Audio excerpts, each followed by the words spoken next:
Thank you for listening to my daddy's podcast. Hey, don't let these tears fool you. There's all dog around this mug. I'm good.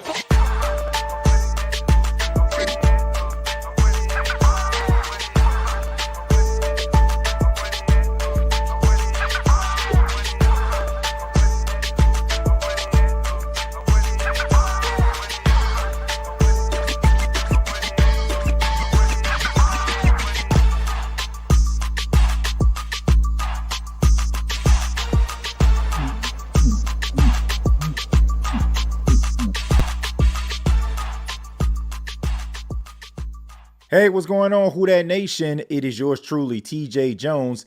And yes, I am the host of the State of the Saints podcast. And thank you so much for checking out the State of the Saints podcast, where we talk New Orleans Saints. I really do appreciate your time. And on this edition, we're going to be talking about some of the Saints' new coaching hires. And we're also going to be talking a little bit about Super Bowl 58, who is going to take home the Lombardi Trophy. We'll get into that a little bit later. But let's go ahead and talk about some of these coaching changes that the Saints have made. Now, I know some Saints fans out there are still skeptical about this coaching staff, about this organization, where they stand right now. But one thing that you have to admit, even if you are the biggest skeptic, that they're trying to do things different. And normally, you know, when you're talking about the Saints organization, they seem to kind of be a little bit reserved. They allow certain things to kind of show themselves before they make decisions. Sometimes it takes them a little bit longer for them to, realize that they're making a mistake. But I will give them credit for this. They are doing things that they have seen worked in the NFL. And we've talked about this here on the State of the Saints podcast. We talked about the New Orleans Saints going younger, going with things that has proven to work. And they are doing just that. I mean, you go out here, you get Clint Kubiak, who is going to be coaching in the Super Bowl for the San Francisco 49ers on Super Bowl Sunday. He is going to be the offensive coordinator. He's 36 years old, a young guy. And now the Saints add another coach who is young to their coaching staff, and that is Andrew Janocko, who will be the quarterbacks coach for the New Orleans Saints. Now, we all know about Ronald Curry deciding to take another job in Buffalo after the New Orleans Saints told him that they still wanted him, but they wanted him to coach the wide receivers. And he probably looked at that as a demotion. I don't know if he did or not. I don't want to put words in the brother's mouth, but he felt like he deserves to be a quarterback's coach somewhere else, I guess. So he decided to leave, go to Buffalo, and be there. So congratulations to Ronald Curry. Keep up the good work. I guarantee you he's going to get a head coaching job in no time. But the Saints, they have hired Andrew Janocko. He has experience working with the Minnesota Vikings and the Chicago Bears, working alongside Kirk Cousins and Justin Fields. And this is a guy who, build up his resume quite a bit. I think I have a little bit of some of the things that he's done, the stops he has made throughout his career here. He started off at Rutgers as a graduate assistant. Then he went to the Tampa Bay Buccaneers. He was part of their quality control team. Mercyhurst in 2014 as their quarterbacks coach. Minnesota with the quality control, offensive line coach, co-offensive line coach, assistant offensive line coach. So this might be something that's going to be extremely helpful for the offensive line, on top of the fact of helping Derek Carr. Now, I don't know if people really understand fully how important an offensive quarterback's coach is. Most of the time when a team is cooking, quarterback cooking, everybody starts to give the credit to the offensive coordinator. But the quarterback's coach is just as important as the offensive coordinator, because, the quarterback's coach spends most of the time with the quarterback. That's why, a lot of people give credit to Bobby Slowick, the offensive coordinator of the Texans, but Gerard Johnson is the guy who was working alongside C.J. Stroud and very instrumental to his development from the college to the pros. And this is somebody that's coming in. He's young. I'm pretty sure he has a lot of fresh ideas, and I'm pretty sure he wants to get the best out of Derek Carr. And, this is a guy who has proven himself. He has proven that he can help quarterbacks reach their potential. Now, I'm looking at 2022, 2023. Justin Fields, had a pretty solid year. And also in Minnesota, Kirk Cousins back in 2021, he did his thing as well. So, this is a guy that has a proven track record. Another guy I can respect, kind of climbed the ranks, opportunity after opportunity. And he took advantage of it. So I have nothing but respect for that. But shouts out once again to the New Orleans Saints, understanding that it is a young man's league. I tell people all the time, the young coaches seem to be the new wave. Not the fact that, some of the older coaches out there, they don't have anything to offer. They do. You need wisdom. You need somebody that's around, the game and understands the ebbs and flows and also the evolution of the game. But it just seems like these younger guys, they can relate to some of these younger players. And I think that the message kind of rings a little bit louder than some of these older coaches that's just trying to find things to work. Maybe, an assistant or something like that is telling them how to talk, how to walk, what the slang is, what the TV shows that these kids watch versus somebody that already knows that. And I think he is extremely relatable to the modern day NFL and to some of these players. And, as far as Derek Carr, I like the fact that the New Orleans Saints are kind of changing some things up. They're trying to make sure that they put together the best offense possible. Getting Clint Kubiak, you're going to see some motion, more motion than you've seen last year. That's not saying much because Pete Carmichael barely used any. But this is a guy that that learned under Kyle Shanahan, and the 49ers use motion more than any other team in the league. Now, I don't want people to think that just because Clint Kubiak is the offensive coordinator of the New Orleans Saints now, then the Saints are going to just turn into the San Francisco 49ers. I don't think that's going to happen because you still have to take into account the quarterback that you have. And I feel like maybe the Saints would probably be more like the 49ers if they didn't have Derek Carr. And that's not a knock on Derek, not at all. But Derek Carr is going into his 11th season, right? He's been around for quite some time. And we know that when you're a quarterback, you're a seasoned veteran, a Tiger doesn't really change his stripes. And that is something that the Saints may need to consider. Now, you want to be able to give Clint Kubiak the ingredients to cook this good meal, right? You want to make sure that you put the right pieces in place. And that is why I think the Saints may need to consider drafting a quarterback. Not that you just, want to draft a quarterback because you want Derek Carr out the door. We know that Mickey Loomis and Dennis Allen don't want that. But you need somebody that's going to be able to establish themselves and kind of embed themselves in this new system. I just feel like it is probably going to be a spinoff between the 49ers and what he did with the Raiders. I'm talking Derek Carr. And I just think that if you get a younger guy in here learning, this offensive philosophy that Clint Kubiak is bringing in its entirety, you'll probably get the offense that you're looking for. But I think that the Saints are trying to go for what works versus, maybe something that, just so focused on Derek Carr. Because I think looking at, what the Saints are trying to do, to me, it seemed like they want to be a little bit more physical. It seemed like they want to improve the offensive line. So I look for the Saints to run the football a lot more this season than they did seasons last. And I expect for them to have more open opportunities for guys like Rashid Shaheed, Chris Olave, and A.T. Perry. You may be able to draft a guy a little bit later or something like that you can add on. Who knows? A guy like Shaq Davis probably developed and maybe the Saints feel like they can use him.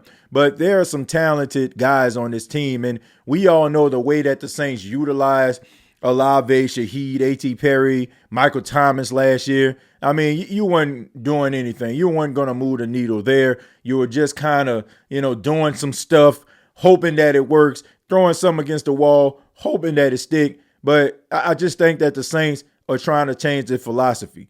And I know people don't like Dennis Allen that much. there's an issue with him and he has to win back. The Who Dat Nation got to get back into their good graces. And we all know the recipe to that. That's winning.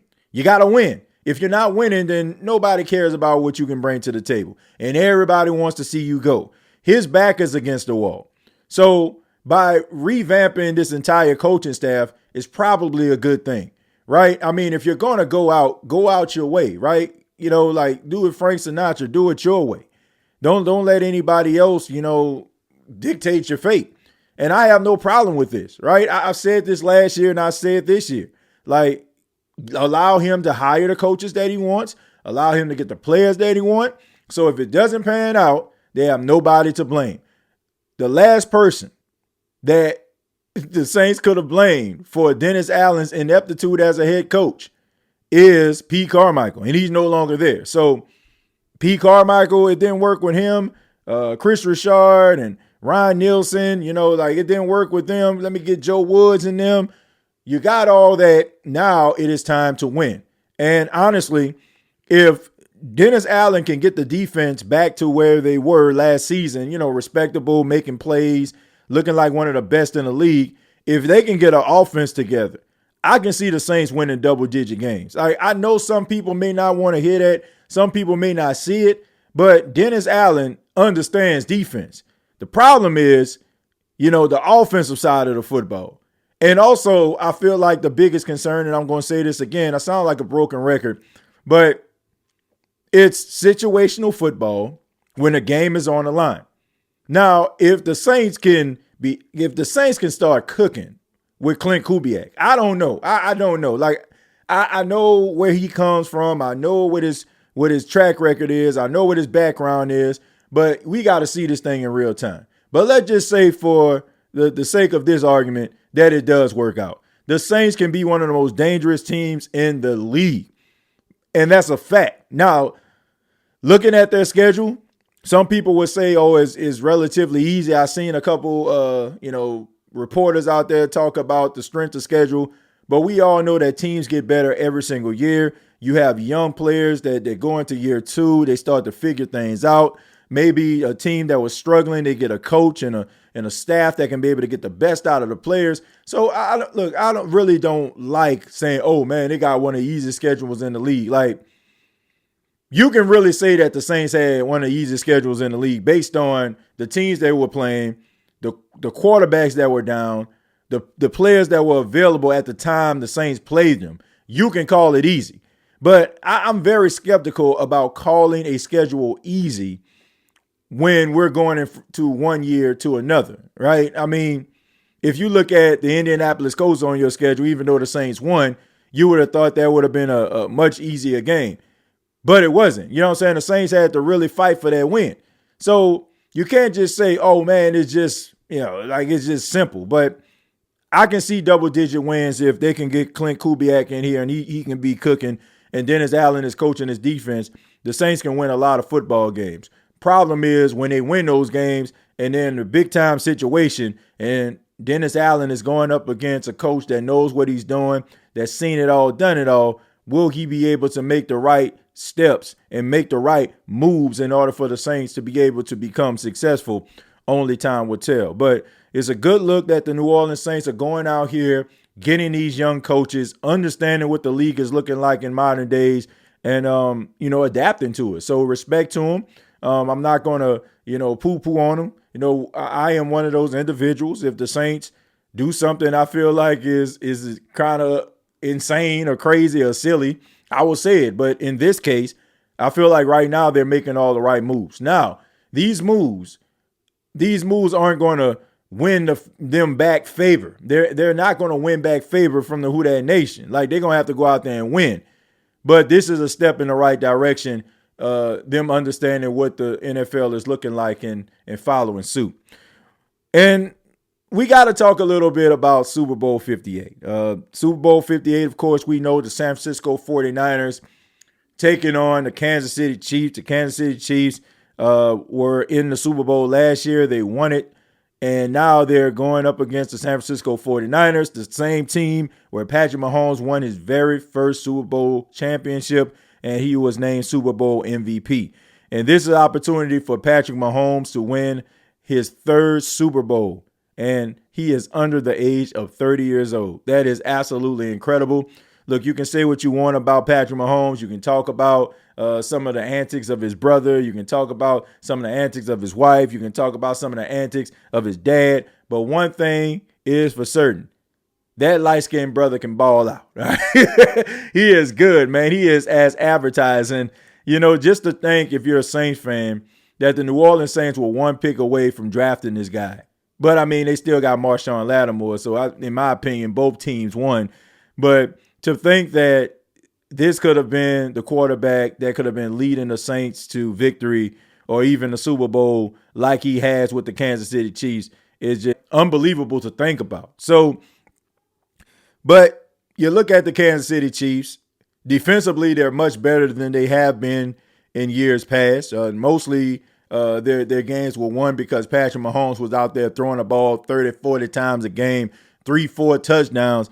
But now he doesn't have to do that. He doesn't have to go out there and put the team on his back entirely. Now, he still has to make some plays, and there were times against the Baltimore Ravens in which Mahomes had to make plays, but he doesn't have to just put everything solely on him, right? Now they got a defense that can be able to get to the quarterback. They can get the ball back into the hands of Patrick Mahomes. They're very fundamentally sound. And Steve Spagnuolo, I mean, another guy who is not good at being a head coach, but a great defensive mind, has this defense looking very, very good. I mean, looking like a championship defense. Adding Chris Jones back to their team was great. At the beginning of the season, we know that he was in a luxury box. And then he came back, and of course, after some contract issues, he was able to get what he needed, and he's out there balling out.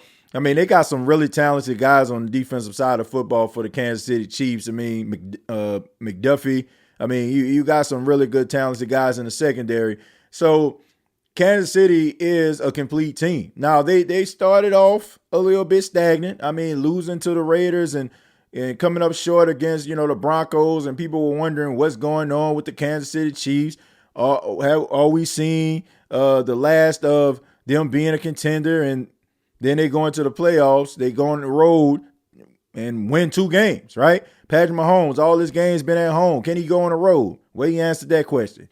And he beat the league MVP in Lamar Jackson. I won't call it head-to-head because quarterbacks don't play each other. But, Lamar Jackson had opportunity to go to the Super Bowl, home field advantage, and the Kansas City Chiefs went into M&T Bank and won. And then you have the San Francisco 49ers, who impressively came back against the Detroit Lions. I mean, I thought that game was over. I mean, it was 24-7 at halftime, right? I mean, what in the Atlanta Falcon is going on here that the Detroit Lions are not in the Super Bowl right now? But the 49ers said, okay, man, we're going to give y'all this head start. Now we about to put foots in you in the second half. And they did just that. And Brock Purdy, he went out there and he balled out. He made some plays with his leg. And now everybody's like, oh, game manager, huh? Game manager. Man, calm down. All right? Calm down. Pump your brakes.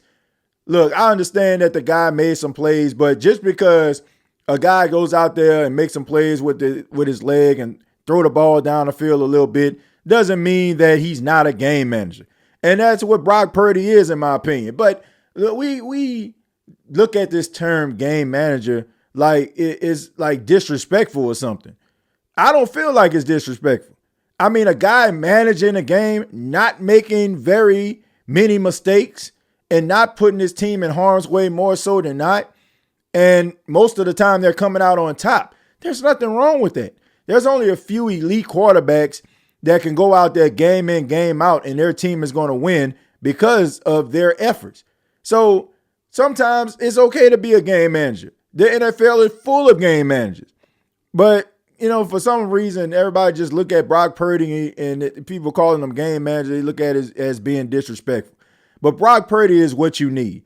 And the team that is around Brock Purdy is what he needs in order to help him elevate as a quarterback. And eventually, probably, Brock Purdy will get to a point where he doesn't need all that yak. He doesn't need yards after the catch. He can be able to get the ball down the field, be able to see the game, see the ball, see the catch before it's even thrown, understanding, different ways that defenses are coming at him. Eventually, he'll get to that point. But in the meantime, you got some really good players, Deebo Samuels, Christian McCaffrey, George Kittle, Jennings. I mean, the list goes on and on. Brandon Ayuk. They have a talented offense, and they have some guys that can be able to get separation, get yards after the catch, and that is beneficial. And you also have a defense that is really, really good, lights out. Now, I'm very, very curious to see how the San Francisco 49ers secondary is going to perform in this game. Now, they got kind of torched a little bit by Jared Goff and the Detroit Lions early in that game.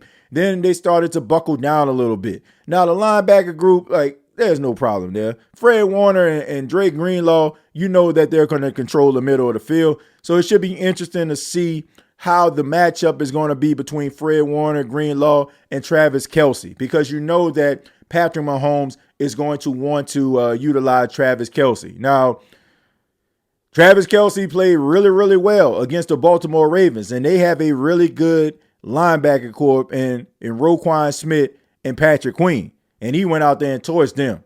But Fred Warner and Dre Greenlaw are completely different beasts. And these are guys that played in the last Super Bowl, and they are chomping at the bit to go out there and to prove to the world that they can indeed beat the Kansas City Chiefs. And then you also have Kyle Shanahan. Kyle Shanahan has been on a doorstep of prosperity for I don't know how long, right? And I know that he's tired. I know he has to be tired of being close but so far, right? You look at when he was the offensive coordinator of the Atlanta Falcons. I mean, Atlanta Falcons should have won the Super Bowl versus the New England Patriots. They were up 28-3. I mean, you know the story, man. I'm not even trying to be petty right now. I know I'm a Saints fan, but I'm just calling for what it is. They should have won that.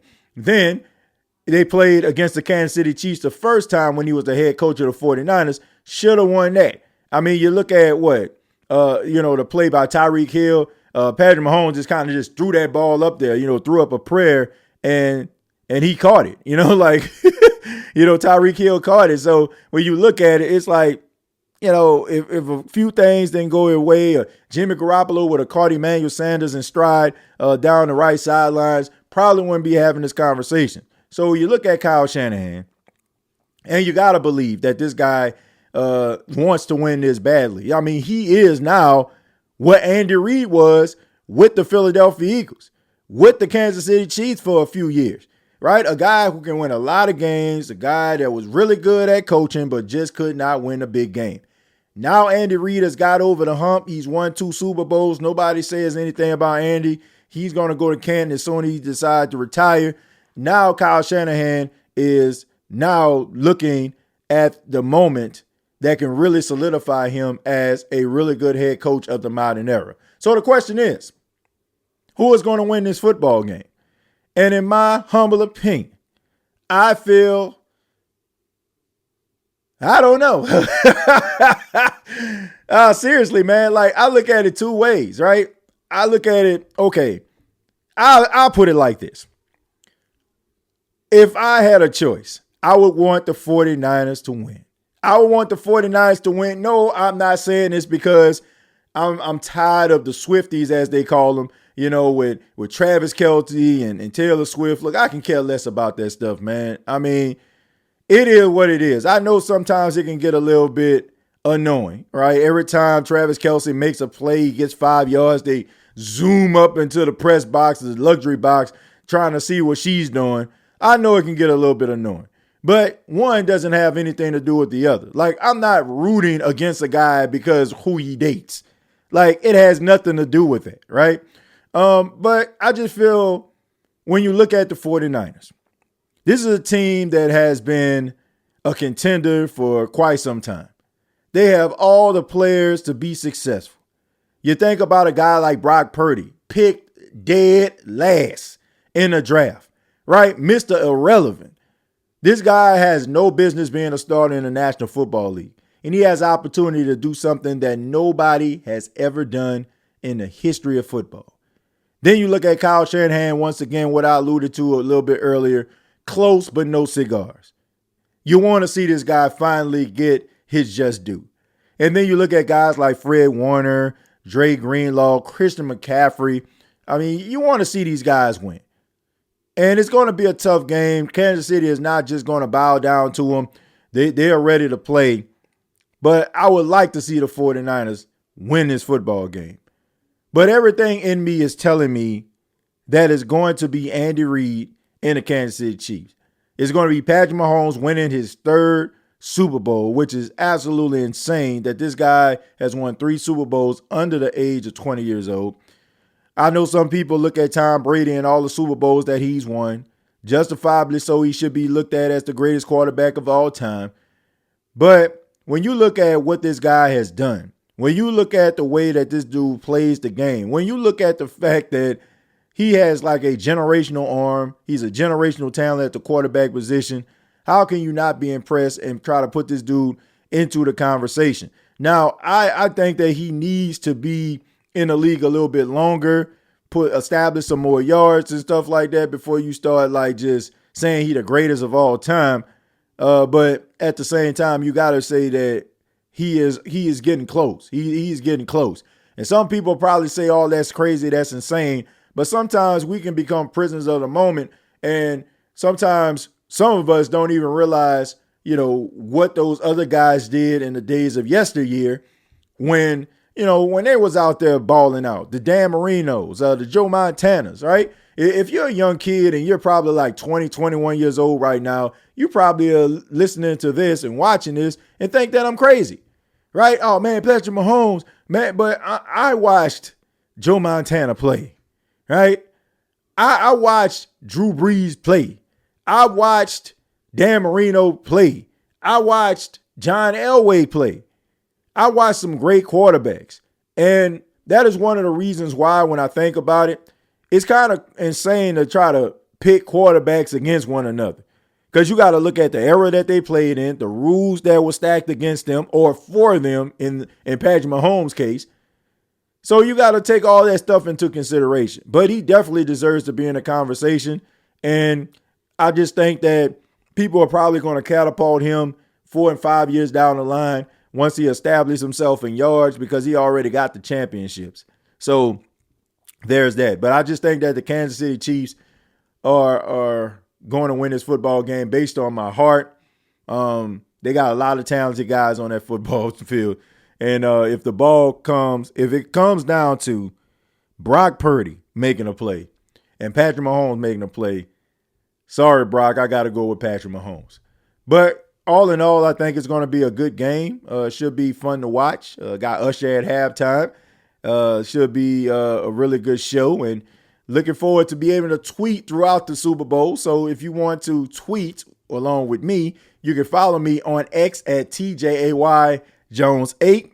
Thank you so much for checking out this video. Please subscribe to the channel. Whether you're watching this on youtube.com, search The State of the Saints Podcast, or you're watching this on Gumbo Pot Sports Podcast on YouTube as well. Make sure you subscribe to the channels. Also, previous episodes are available on Apple Podcasts, Spotify, iHeartRadio, Anchor FM, and you can follow me on Facebook.com, search Gumbo Pot Sports. Till next time, I'll see you down the road, and all I got to say is, who dat?